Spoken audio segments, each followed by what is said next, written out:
Jason Carter stood at the edge of the landing platform, his boots planted firmly on the polished steel surface.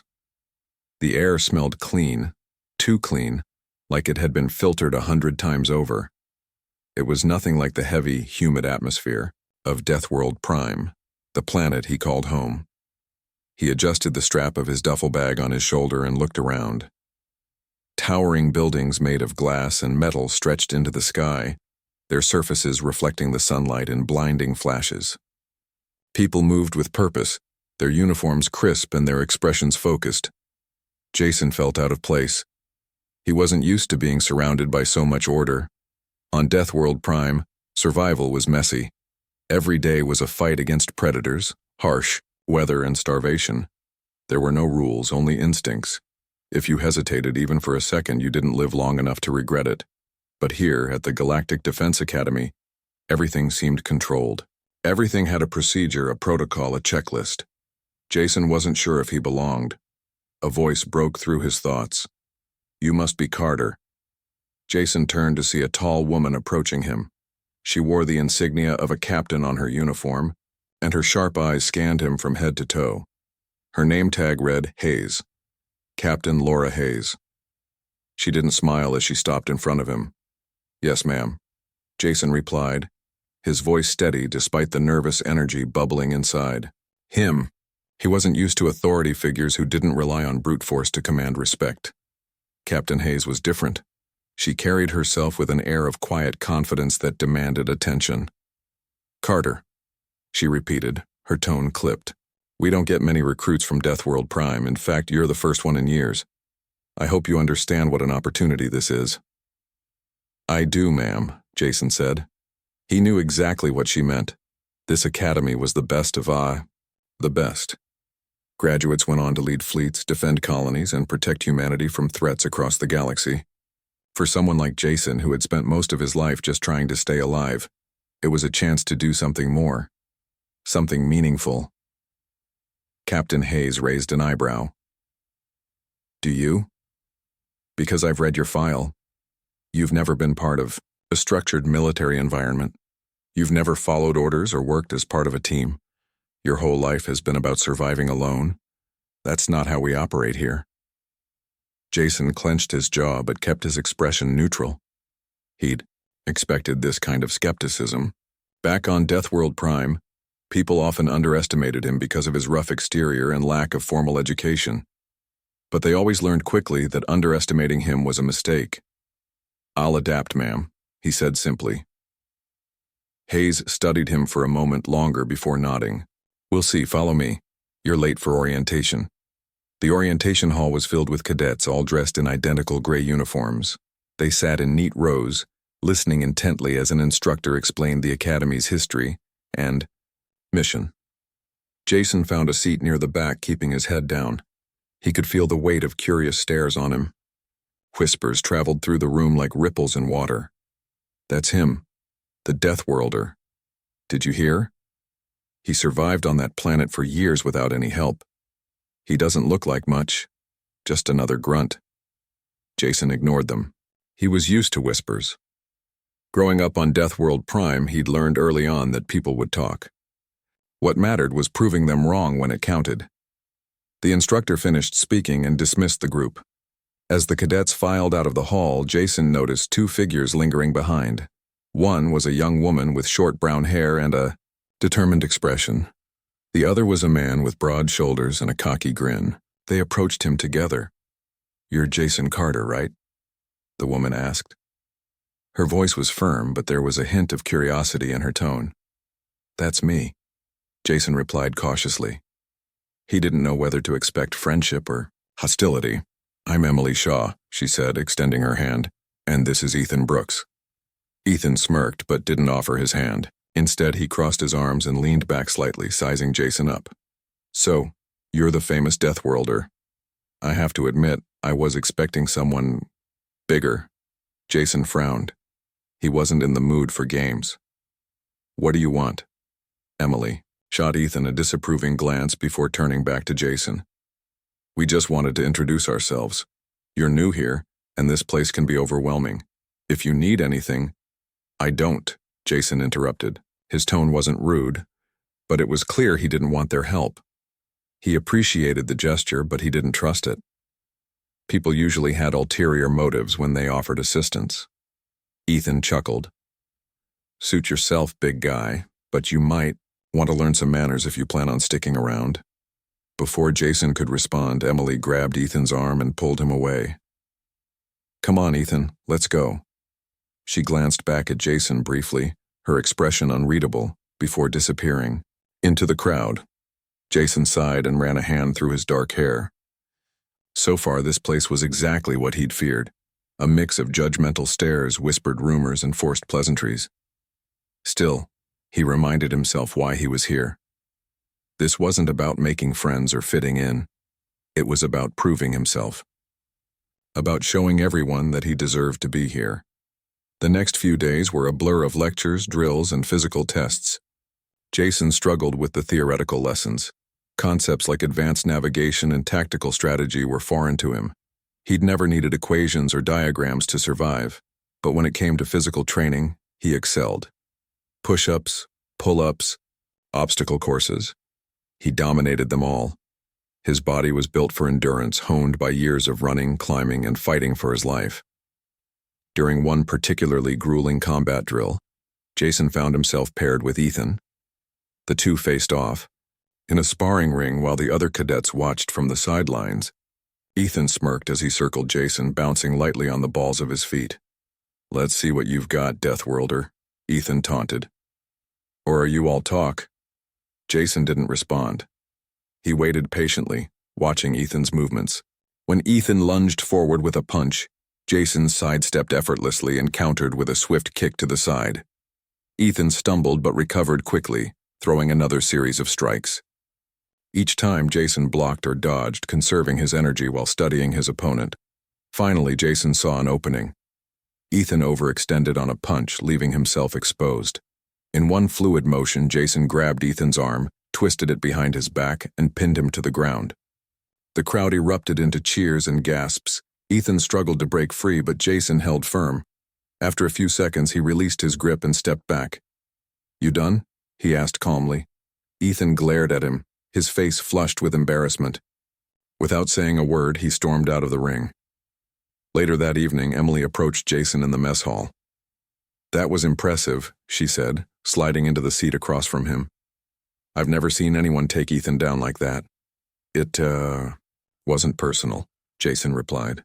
He wasn't interested in gloating or starting rivalries. He'd done what he needed to do. Emily nodded thoughtfully. Still, you should be careful. Ethan doesn't take kindly to losing. He might try to make things difficult for you. Jason shrugged. Let him. Emily studied him for a moment, then smiled faintly. You really don't care what anyone thinks, do you? No, Jason said honestly. I'm here to prove myself, not to win popularity contests. Emily laughed softly. Fair enough. Just watch your back, okay? Jason nodded. He appreciated the warning, even if he didn't fully trust it.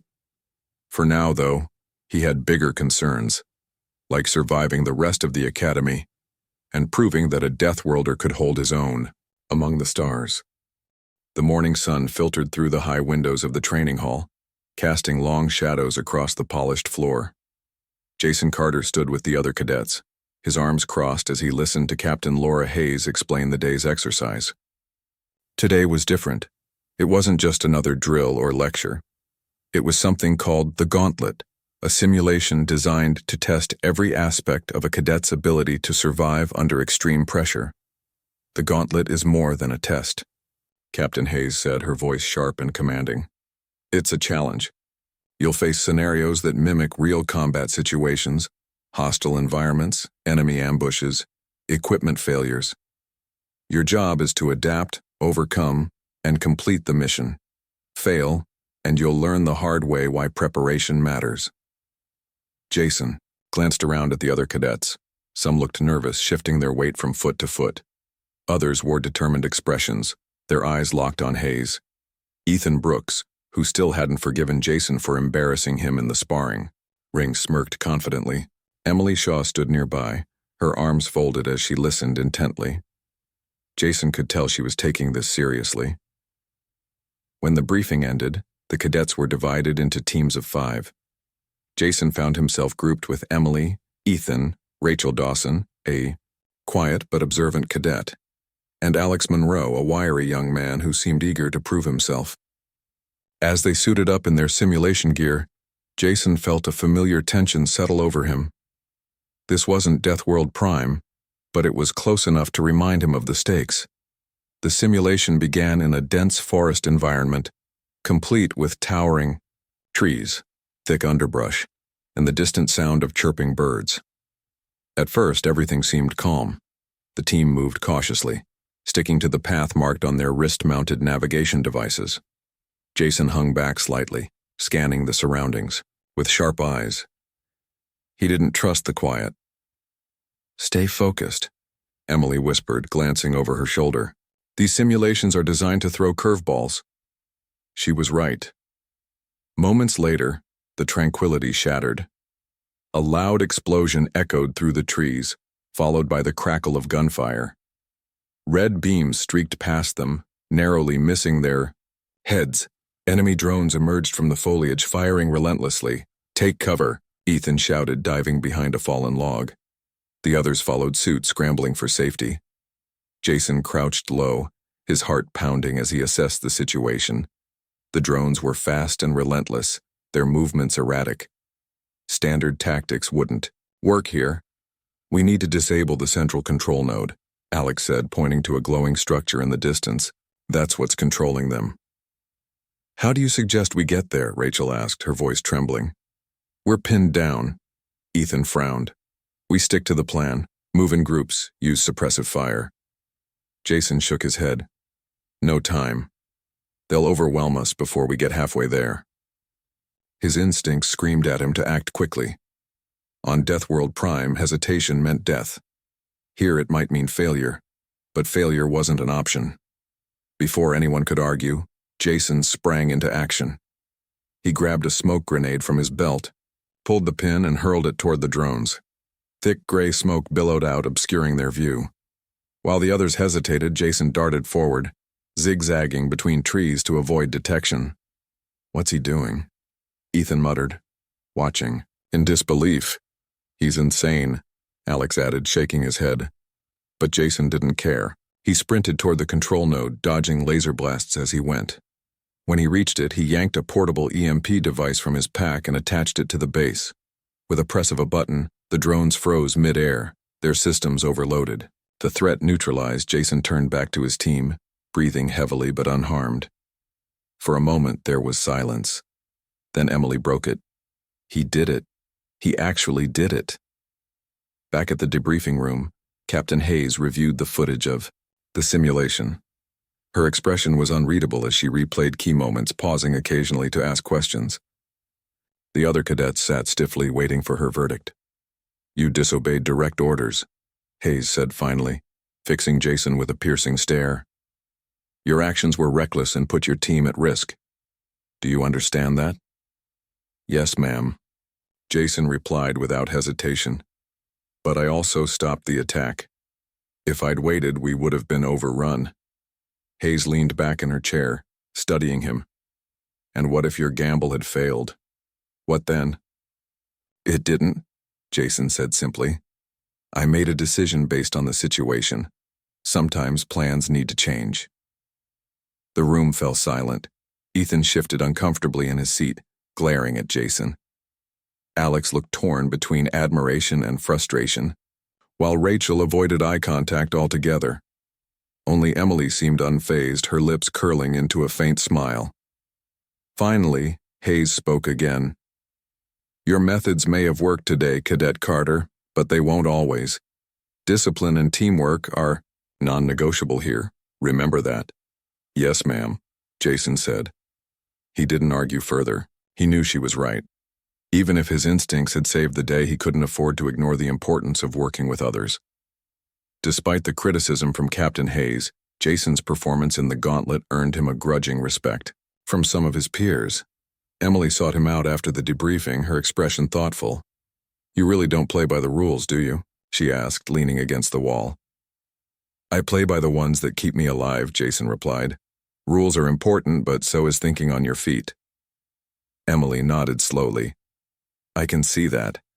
Still, you should be careful.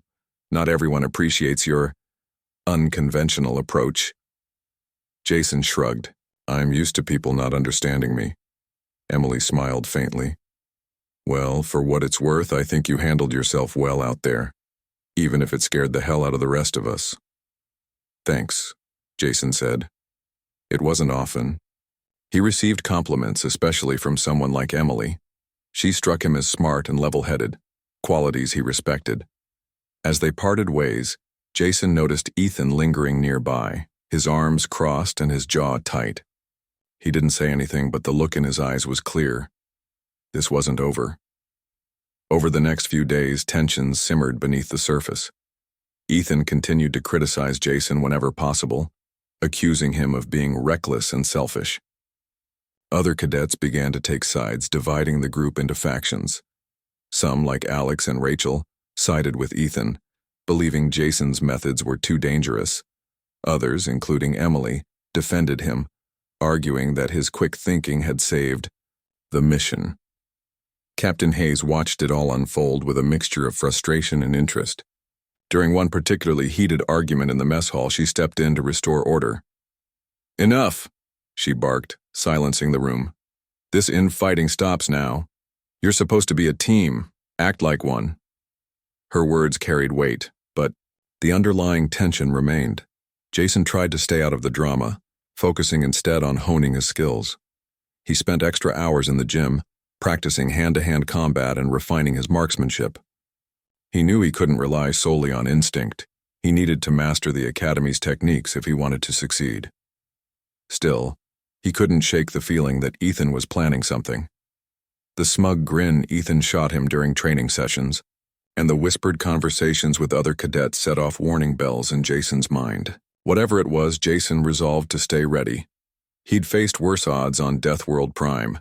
He wasn't about to let petty rivalries derail him now. One evening, as Jason walked back to his quarters, he spotted Emily sitting alone in a quiet corner of the common area. She was reading a data pad, her brow furrowed in concentration. Curious, Jason approached her. "What are you working on?" he asked.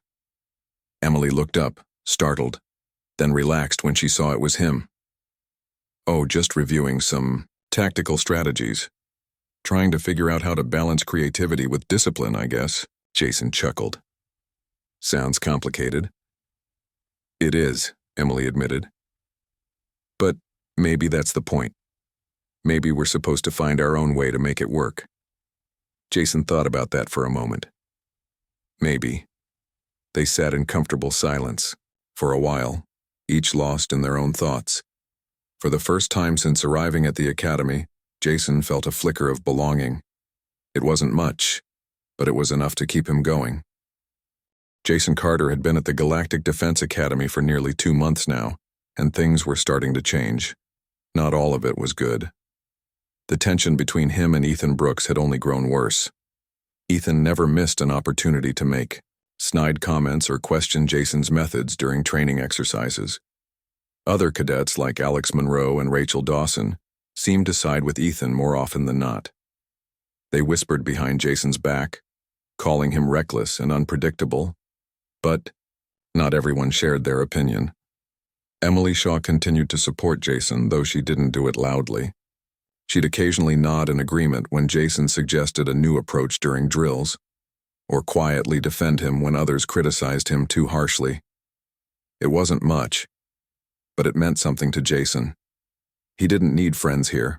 What he needed was to survive this place. But having someone who understood him even just a little made the days easier. Still, life at the academy wasn't just about surviving rivalries. There were real challenges ahead, and one of them came sooner than anyone expected. It was early morning when Captain Laura Hayes called the cadets together for another live fire drill. This time, they weren't just practicing combat scenarios, they were testing teamwork under pressure.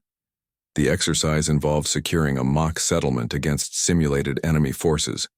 Each team would have to coordinate defenses, manage resources, and respond to unexpected threats. Failure meant losing points, which could affect their overall standing at the academy. Jason's team included Emily, Ethan, Rachel, and Alex once again. As they gathered around a holographic map of the settlement, Ethan immediately took charge. "Okay, listen up," he said, pointing to different sections of the map. "We'll split into pairs. Alex and I will handle perimeter defense. Rachel, you monitor communications. Emily, you're on medical duty. And Carter," he paused, smirking slightly, "you can guard the supply depot. Shouldn't be too hard for someone like you." Jason clenched his jaw but didn't argue. He knew Ethan was trying to sideline him, assigning him what most people considered the least important role. But Jason didn't care. He'd take whatever position he was given and make it count. Besides, guarding the supply depot might actually be critical if things went south. As the simulation began, everything started smoothly. Ethan and Alex patrolled the outer edges of the settlement, keeping watch for any signs of trouble. Inside, Emily set up a makeshift medical station while Rachel monitored incoming messages from headquarters. Jason stood near the supply depot, scanning the area with sharp eyes. Something felt off, though he couldn't put his finger on it. Then, chaos erupted. A loud explosion rocked the settlement, sending debris flying everywhere. Simulated enemy drones swarmed in from multiple directions, firing relentlessly. The cadets scrambled to respond, shouting orders and trying to regroup. Ethan and Alex rushed toward the breach, laying down suppressive fire as best they could. Meanwhile, Rachel frantically called for reinforcements over the comms. But the attack wasn't limited to the perimeter. A second wave of enemies infiltrated the settlement itself, targeting key locations, including the supply depot. Jason spotted movement out of the corner of his eye. 2 drones were closing in fast, their weapons locked onto the supplies. Without hesitation, he grabbed a nearby EMP charge and hurled it at them. The blast disabled the drones instantly, but it also drew attention. More enemies converged on his position. "Carter, we've got a problem," Emily shouted over the comlink. "They're hitting us from all sides." "I'm handling it," Jason replied, ducking behind cover as laser fire zipped past him. He pulled out a smoke grenade and tossed it into the fray, creating a cloud of thick gray mist. Using the distraction, he moved quickly, taking down 2 more drones with precise shots. Despite his efforts, the situation was spiraling out of control. Ethan and Alex were struggling to hold the line, and Rachel's voice crackled with panic as she reported that reinforcements wouldn't arrive in time. The entire mission was falling apart. That's when Jason noticed something no one else did. One of the enemy units, a larger drone acting as a command node, was positioned near the center of the settlement. If they could disable it, the smaller drones would lose coordination and become easier targets. "We need to take out the central unit," Jason yelled into the comm. "It's controlling the rest of them." "What are you talking about?" Ethan snapped back. "Stick to your post, Carter." "There's no time," Jason shot back. "Trust me." For a moment there was silence. Then Emily spoke up. "He's right. We can't keep fighting like this. If we don't take out the command node, we're done." Ethan hesitated, clearly torn between following protocol and risking failure. Finally, he growled, "Fine. Everyone, fall back to the center. Let's finish this." The plan was simple but risky. While Ethan and Alex provided covering fire, Jason and Emily sprinted toward the command node. Laser blasts streaked past them as they zigzagged through the chaos. When they reached the target, Jason planted another EMP device at its base. With a press of a button, the machine sputtered and died, causing the remaining drones to falter. The tide turned almost immediately. Without centralized control, the enemy units became disorganized and vulnerable. Ethan and Alex mopped up the stragglers, while Rachel coordinated the final push. Within minutes, the threat was neutralized. When the simulation ended, the cadets gathered in the debriefing room, exhausted but relieved. Captain Hayes reviewed the footage, her expression unreadable as always. When she finally spoke, her tone was measured but firm. "This mission should not have succeeded," she said. "Your initial response was sloppy and communication broke down entirely.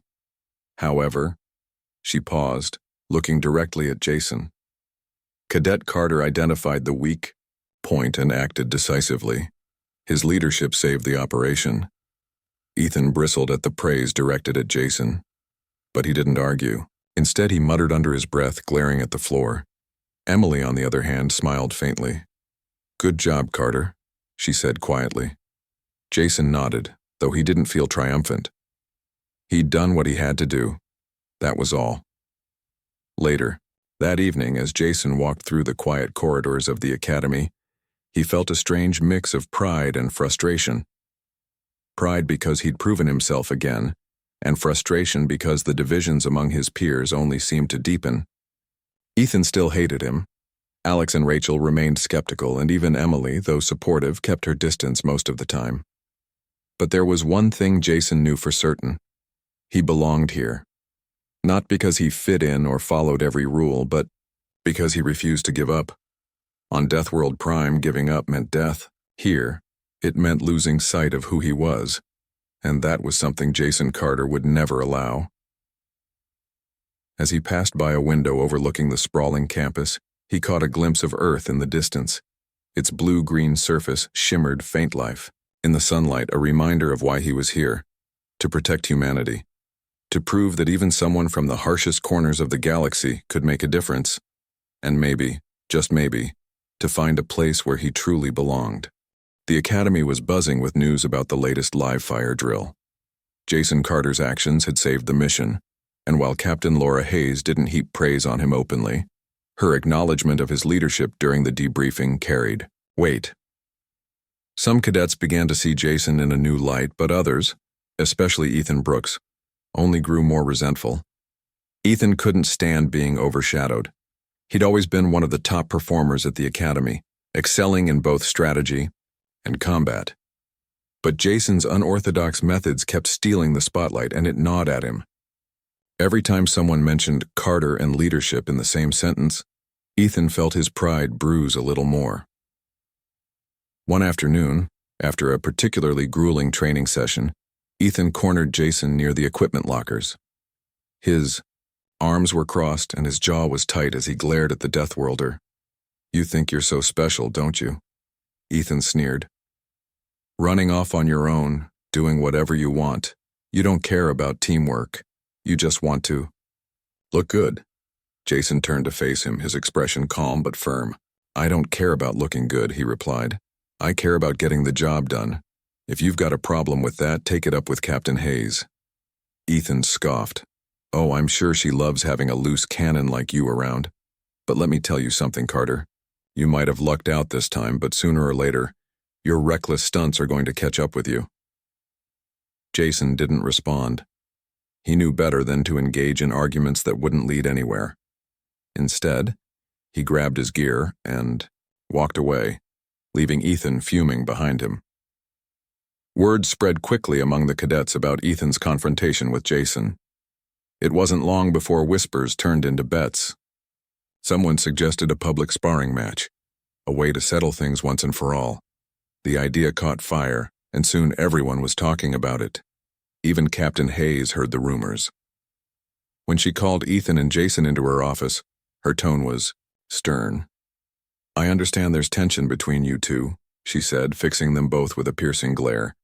"But turning this into some kind of spectacle is unacceptable. We're here to train soldiers, not entertain an audience." "It wasn't my idea," Jason said immediately. "I don't want any part of it." Ethan hesitated for a moment before speaking. "It's not about entertainment, ma'am. It's about proving who's better. Everyone knows Carter thinks he's invincible. Let's see if he can back it up." Captain Hayes sighed heavily. She could feel the animosity radiating between them. After a moment of thought, she nodded reluctantly. "Fine. If you insist on settling this, then do it properly. No cheap shots, no breaking the rules. And remember, this isn't personal. It's about discipline." The day of the sparring match arrived, and the entire academy gathered in the training hall. Cadets filled the bleachers, their voices rising in excited chatter. Emily Shaw sat near the front, her arms folded as she watched the scene unfold. She didn't approve of the match, but she couldn't deny its inevitability. Tensions had been building for weeks, and this was the only way to release them. In the center of the ring stood Jason and Ethan, facing each other across the mat. Ethan wore a cocky grin, bouncing lightly on the balls of his feet. Jason, on the other hand, remained still, his eyes focused and his body relaxed. He didn't need theatrics to prove himself. "Begin," Captain Hayes announced, stepping back to give them space. Ethan charged first, launching a series of quick jabs aimed at Jason's chest. Jason blocked each strike effortlessly, his movements fluid and precise. When Ethan tried a roundhouse kick, Jason ducked beneath it and countered with a sharp elbow to Ethan's ribs. The crowd gasped as Ethan stumbled backward, momentarily winded. Undeterred, Ethan came back with renewed intensity. He feinted left, then swung right, catching Jason off guard with a solid punch to the shoulder. Jason staggered slightly but recovered quickly, driving forward with a powerful knee strike that sent Ethan reeling. For several minutes, the fight raged on, neither side gaining a clear advantage. Ethan's speed and agility clashed with Jason's raw strength and instincts.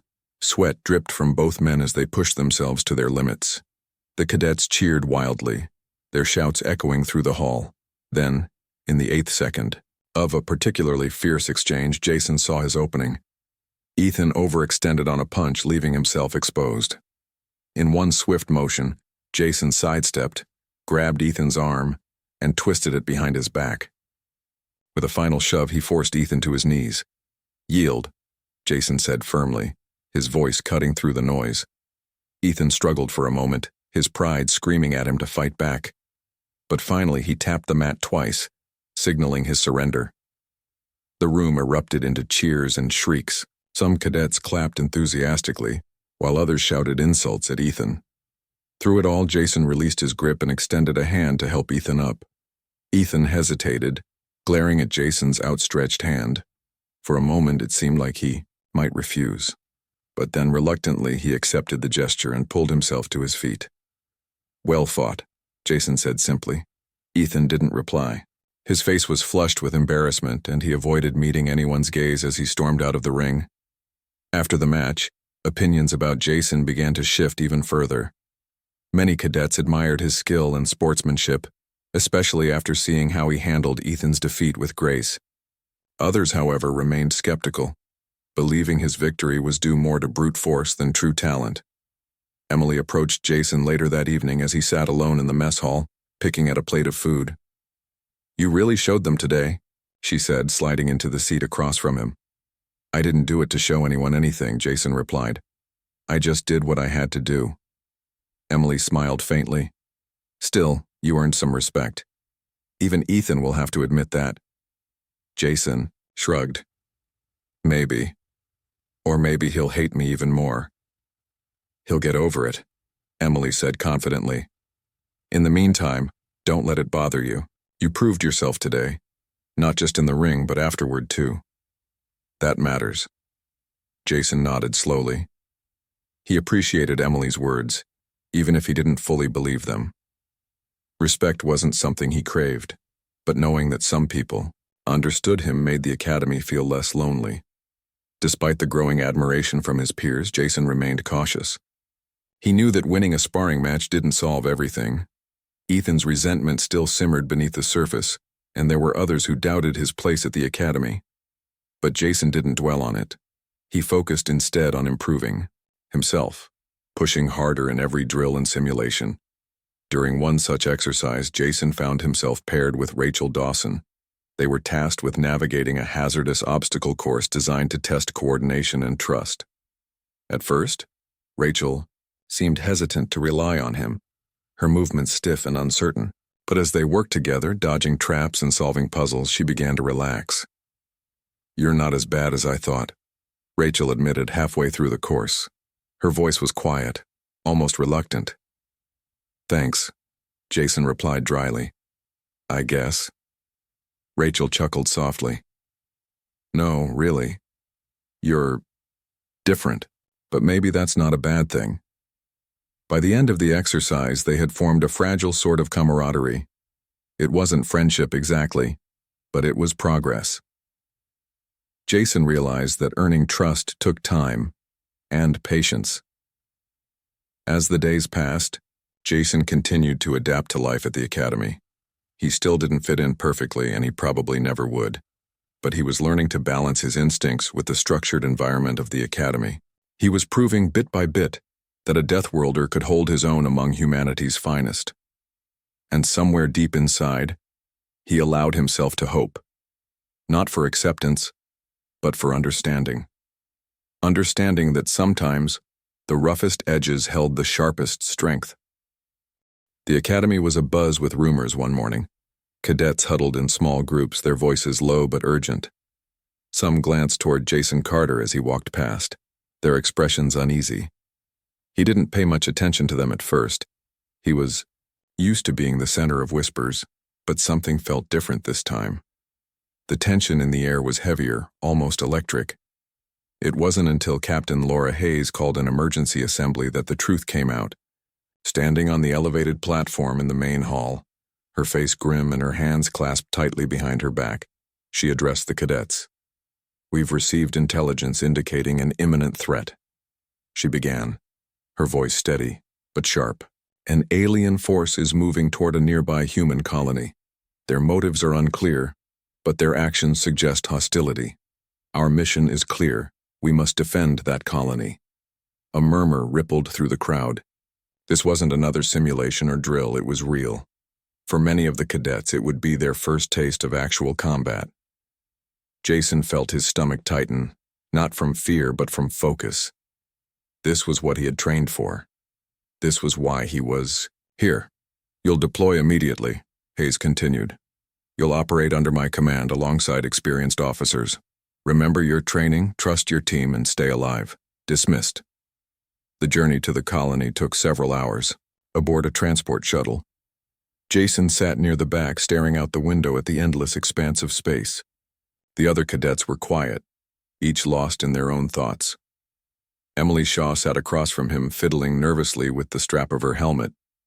Even Ethan Brooks, who usually wore a cocky grin, looked pale and tense. When they arrived, the scene was chaotic. The colony, a small settlement nestled in a valley, was already under attack. Strange, insect-like creatures swarmed over the buildings, their chitinous bodies glinting in the sunlight. They moved with terrifying speed, overwhelming the settlers' defenses. Laser fire streaked through the air as panicked civilians scrambled for cover. Captain Hayes wasted no time. "Form up," she barked, dividing the cadets into teams. Jason found himself grouped with Emily, Ethan, Rachel Dawson, and Alex Monroe once again. Each team was assigned a specific task: securing key locations, evacuating civilians, and holding off the enemy until reinforcements arrived. "This isn't a drill," Hayes reminded them sharply. "Stay alert, and remember, work together." Jason's team was tasked with defending a medical station located near the edge of the settlement. It was a critical location, housing wounded settlers and supplies needed to treat injuries. As they approached the building, Jason scanned the area carefully. The streets were eerily quiet, littered with debris and abandoned vehicles. But Jason knew better than to trust the silence. On Deathworld Prime, quiet often meant danger was lurking just out of sight. "Spread out," he instructed, gesturing for the others to take positions around the perimeter. "Keep your eyes open." Ethan rolled his eyes but complied, taking up a spot near the entrance. Emily crouched by a shattered window, her rifle aimed outward. Rachel monitored the communications link while Alex guarded the rear. Jason positioned himself in the middle, ready to move wherever he was needed. For a while, nothing happened.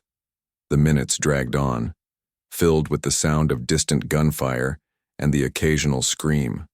Then, without warning, the aliens attacked. They poured into the street from multiple directions, their screeches piercing the air. Their long limbs ended in razor-sharp claws, and their bulbous eyes gleamed with predatory intent. Jason opened fire immediately, his shots precise and deadly. Beside him, Emily followed suit, her aim steady despite the chaos. "Hold the line," Jason shouted, moving to reinforce Ethan's position. The two exchanged a brief glance, their earlier animosity forgotten in the heat of battle. For now, they were allies fighting for survival. The aliens kept coming, wave after wave. Just when it seemed like the team might hold them off, disaster struck. A massive creature, a leader of some kind, emerged from the shadows, towering over its smaller counterparts. Its armored body deflected their shots, and its powerful tail swept across the ground, knocking Alex off his feet. "Alex!" Rachel screamed, rushing to help him. But before she could reach him, another group of aliens closed in, cutting her off. Jason acted without thinking. He sprinted toward Rachel, firing wildly to keep the creatures at bay. Reaching her, he grabbed her arm and yanked her back to safety. Together they dragged Alex behind a barricade, where Emily quickly assessed his injuries. "He's hit bad," Emily said, her voice trembling. "We need to get him inside." Jason nodded. "Cover us." With Ethan and Rachel providing suppressive fire, Jason and Emily carried Alex into the medical station. Once inside, Emily went to work, her hands moving swiftly as she patched up his wounds. Jason returned to the fight, his adrenaline spiking as he realized how dire the situation had become. The battle raged on outside, but Jason's instincts told him they couldn't win by brute force alone. He needed a plan. And fast. Spotting the towering leader creature wreaking havoc on the team's defenses, he formulated an idea. "We need to take out that big one," he told Ethan between bursts of gunfire. "If we don't, it'll tear us apart." "And how do you propose we do that?" Ethan snapped, ducking as a claw narrowly missed his head. "Follow me," Jason replied simply.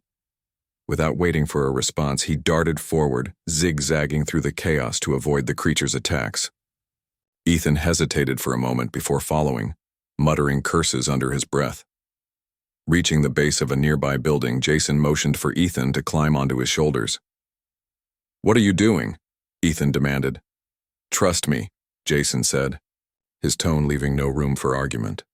Reluctantly, Ethan climbed up, using Jason's strength to boost himself onto the roof. From there, he had a clear shot at the creature's exposed underside. Taking careful aim, he fired a high-powered round directly into its vulnerable spot. The creature let out a deafening screech before collapsing in a heap. "Yes!" Ethan shouted, pumping his fist in triumph.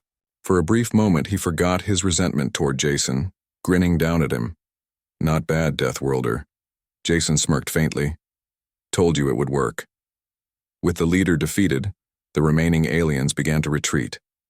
The cadets regrouped, exhausted but victorious. Captain Hayes surveyed the scene, her expression unreadable as she approached Jason's team. "Good work," she said finally, nodding in approval. "You held your ground when it mattered most." The praise was unexpected but welcome. Jason felt a flicker of pride, not just for himself, but for his team. Despite their differences, they had worked together to protect the colony. As the dust settled, Jason noticed Ethan standing nearby, his usual arrogance replaced by a look of quiet reflection. Catching Jason's eye, he offered a hesitant nod. It wasn't an apology, but it was close enough. Later that evening, as the cadets prepared to return to the academy, Emily approached Jason. "You saved us today," she said softly. "All of us." "I just did what I had to do," Jason replied, shrugging modestly. Emily smiled. "That's exactly why we need people like you, Jason. People who don't give up, even when the odds seem impossible." Jason didn't respond right away. He gazed out at the battered colony, watching as the settlers began to rebuild. This was humanity at its core, resilient, determined, and unwilling to surrender. And for the first time, Jason truly felt like he was part of it. He didn't belong to Deathworld Prime anymore. He belonged here, with these people, fighting for something greater than himself. The transport shuttle carrying the cadets back to the academy was quieter than usual. The weight of what they had just experienced hung heavy in the air, pressing down on everyone. Jason Carter sat by the window, staring out at the stars streaking past. His mind replayed the battle over and over, the chaos, the fear, the moments where survival felt uncertain. He wasn't used to feeling shaken, but this was different. This wasn't Deathworld Prime. These weren't wild animals or natural disasters. These were intelligent beings, attacking without mercy, threatening innocent lives. Beside him, Emily Shaw leaned her head against the wall, her eyes closed, but not asleep. She looked tired, both physically and emotionally. Across the aisle, Ethan Brooks sat slumped in his seat, his usual confidence replaced by a somber expression. Even Rachel Dawson and Alex Monroe, who often joked around to lighten the mood, were silent. No one spoke much during the journey home. When they finally arrived at the academy, Captain Laura Hayes gathered them in the briefing room. Her face was stern, but there was a hint of pride in her voice as she addressed the group. "You've faced your first real battle," she said, pacing slowly in front of them. "And you've proven that you can handle it. Not perfectly, far from it, but well enough to survive. That's more than many soldiers achieve their first time out." She paused, letting her words sink in before continuing. "This isn't the end. It's only the beginning. Threats like the one we encountered today are becoming more common. Humanity is expanding, and with that comes conflict. You'll face these kinds of challenges again, and next time you need to be better prepared." Jason listened carefully, absorbing every word. He knew Hayes was right. The victory at the colony hadn't been flawless. Mistakes had been made, and lives had been lost, but they had held the line when it mattered most, and that counted for something. Over the following weeks, life at the academy returned to its usual routine, or as close to normal as it could get after such an experience. Training sessions became even more intense, with Captain Hayes pushing the cadets harder than ever. Simulations grew more complex, testing not just individual skills but teamwork and leadership under extreme pressure. Jason adapted quickly, using the lessons he'd learned during the battle to improve his performance. He still relied on his instincts, but now he worked harder to incorporate the structured tactics taught at the academy. It wasn't easy. There were times when he struggled to balance his natural aggression with disciplined strategy, but he kept at it, determined to grow stronger. Ethan, too, seemed to change. The arrogance that had once defined him softened into something resembling humility. He no longer mocked Jason openly and even began seeking his advice during certain drills. Their rivalry hadn't disappeared entirely, but it had evolved into a grudging respect. Emily noticed the shift and mentioned it to Jason one evening as they walked through the academy grounds. "You two are getting along better," she said, glancing at him sideways. "Maybe," Jason replied with a shrug. "He's still Ethan," Emily chuckled softly. "True, but I think he's starting to see you differently, as someone worth listening to, maybe." Jason didn't respond. He wasn't sure how to feel about Ethan's newfound attitude. Part of him wanted to believe it was genuine, but another part remained cautious. Trust took time, especially here. One day during a particularly challenging simulation, Jason found himself leading a squad that included Ethan, Emily, and a few other cadets. The exercise involved defending a fortified position against waves of simulated enemies. Communication was key, and Jason made a point to delegate tasks clearly, ensuring everyone knew their role. At first, things went smoothly. The team worked together efficiently, holding off each attack with minimal casualties. But then disaster struck. A malfunction in one of the defensive turrets left a critical section of the perimeter exposed. Panic rippled through the squad as enemy forces poured through the gap. "We're done for," one cadet shouted, his voice trembling. "No, we're not," Jason barked, stepping forward. "Ethan, take half the team and reinforce the breach. Emily, stay here and keep the rest of the defenses intact. Move." His tone brooked no argument. Ethan hesitated for a split second before nodding, sharply and rallying the others. Together they managed to plug the hole, turning the tide of the battle just in time. Afterward, during the debriefing, Captain Hayes praised Jason's quick thinking and leadership. "You adapted to the situation and kept your team focused," she said. "That's exactly what we need from our officers." Ethan chimed in unexpectedly. "He's right. Without Jason calling the shots, we wouldn't have made it." Jason glanced at him, surprised by the admission. Ethan met his gaze briefly, then looked away, muttering something about sticking to facts. As the months passed, Jason's reputation continued to grow. News of the cadets' heroism at the colony spread across the galaxy, inspiring millions. Journalists and dignitaries visited the academy, eager to meet the young defenders who had risked their lives to protect humanity.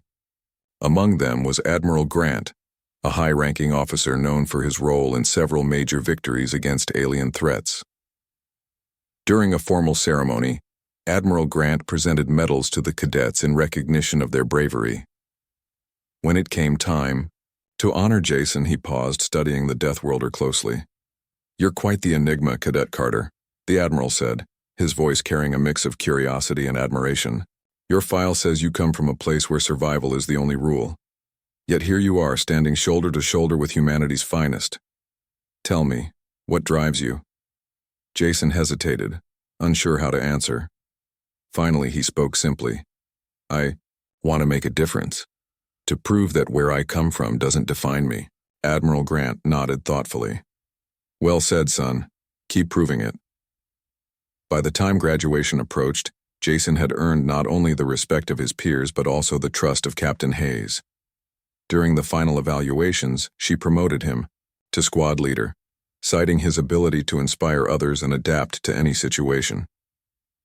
"You've come a long way, Carter," she told him privately after the announcement.